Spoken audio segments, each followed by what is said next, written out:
have to mulch here, guys.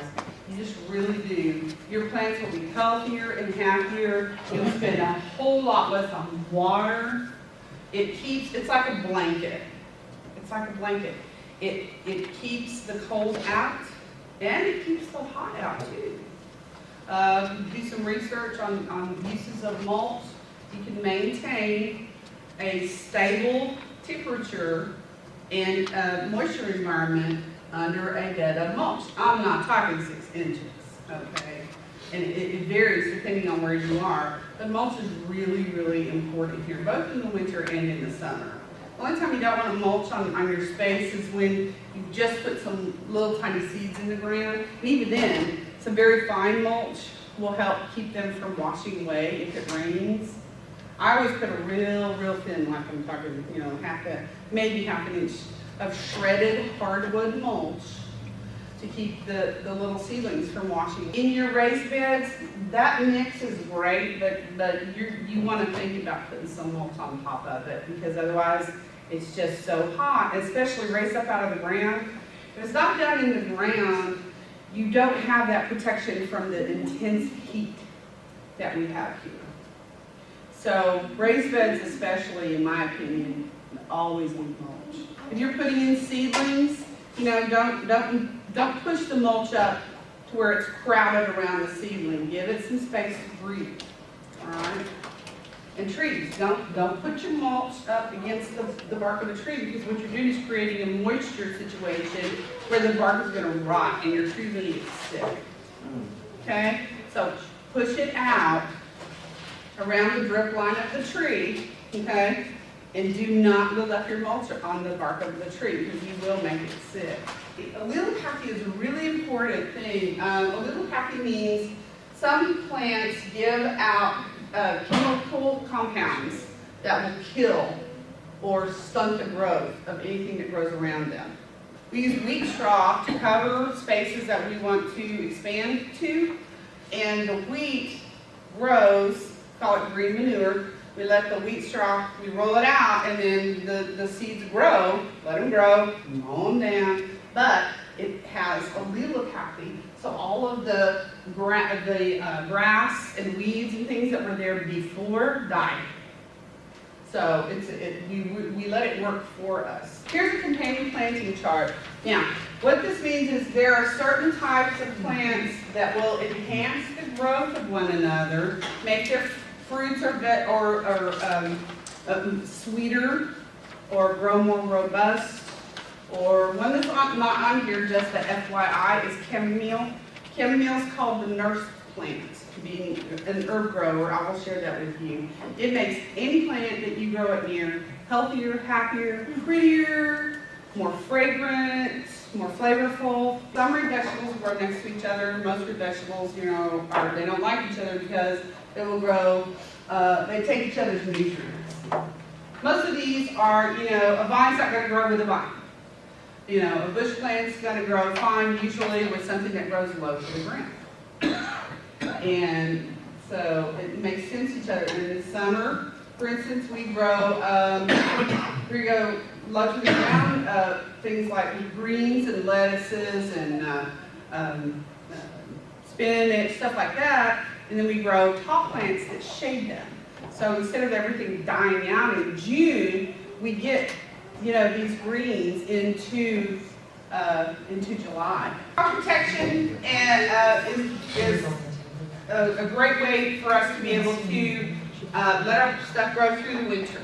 It's easy to do. On our farm, we generally use this. This is just PVC pipe that you stretch over. In our case, we take about a 1.5 foot rebar piece, stick it in the ground, and on each side, stick the PVC pipe over it, and then throw plastic over on top of it. And plastic's fine to use as a cover for frost, as long as it's not touching your plant. If the plastic is touching your plant, then that part of your plant is gonna die. So, don't do it. Either use fabric or just make sure, like this, that it's not touching your plants. Vertical growing is easy and great. It's very simple to incorporate into a square foot gardening program. We use methods like this. It's really pretty. It makes it easier to harvest your fruit. This is basically a square foot garden, okay? And it's got, you've got cinder blocks here, and you can grow in the holes in the cinder blocks too if you put soil in them, okay? Again, the summer heat is the killer there, but you can do it. And then put a frame up at one end and grow your cucumbers or peas or whatever, vine growing thing you want to grow here on one end of the plot, and you'll be fine. Pay attention to where the sun is. Okay? I've seen great big beautiful gardens, and they put their water growing plants right in the way where they would shade the things that needed the sun most. So, yeah, and here, if you put your vine growing things on the west, good, because what are you doing? You're creating what I told you we need here: morning sun and afternoon shade. Rain gutters, relatively inexpensive, pretty sturdy, they'll last you a few years. You can grow all kinds of things in there, so everything from strawberries to herbs and all kinds of things. 2-liter pop bottles, recycled and used as planters. We have worm beds. I recommend red wiggler worms that you can buy. They eat fast, they create compost more quickly than earthworms. You can make your own bed by digging up earthworms out of your soil, but the best way to do it is to get a worm bin and use those to create some really healthy, lovely compost from your scraps. Don't put meat in your compost. Don't put dairy products in your compost. Don't put oils in your compost. Nuts are okay as long as they're chopped up a little bit. Okay? But don't put very much in there. And so all of the scraps and everything goes there over the winter, all through the fall, over the winter. We make sure to maintain 3 parts brown, and that's leaves, branches, twigs, sawdust, paper, shredded newspapers, most newspapers, now just the black and white part, okay? Most newspapers use soy ink now, so it's okay. Just shred it and use it. And that can be your brown, okay? In worm bins, newspapers almost always the brown in the worm bin. But also, straw bales or grass cuttings, once they yellow. Fresh grass clippings are green. If you pile them up and let them dry out, it's the same thing as hay, only shorter. And then you can throw them in your pile, and then it will complement it with the brown. Okay? If you put, flowers are fine, coffee grounds, manures. Don't put cat or dog manure. They carry too many, or human manure. Not here. It's not a good plan here. Lots of other cultures do it, and that's fine. And I don't personally have tried it, but because of some of the things that can happen if you don't know how to manage it properly, just don't. Just don't do it. Goat, horse, cow, chicken, turkey, you name it. That's fine. Rabbit, add it in, mix it up. If you're going to put eggshells, don't put eggshells in, crack an egg and then chunk it out into your compost pile. Crunch it up. Because what those eggshells do is, we have plenty of calcium in our soil. We don't need more calcium in our soil.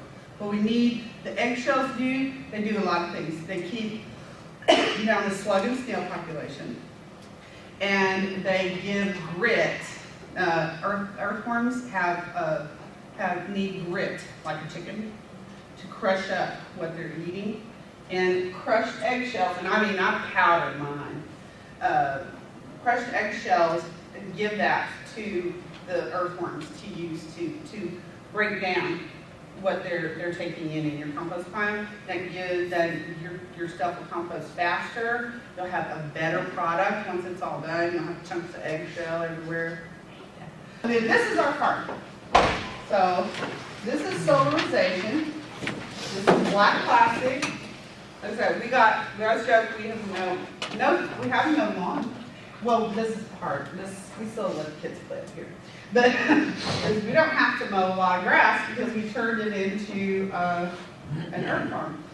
And the black plastic, it stays down, for a while, burns it up, and then we put the straw down, and it's a little ugly for a little while, but later on, oh boy, is it worth it. we let that sit for about 3 days, especially in the hot weather. Yeah. And then we pull it up and we put the straw down.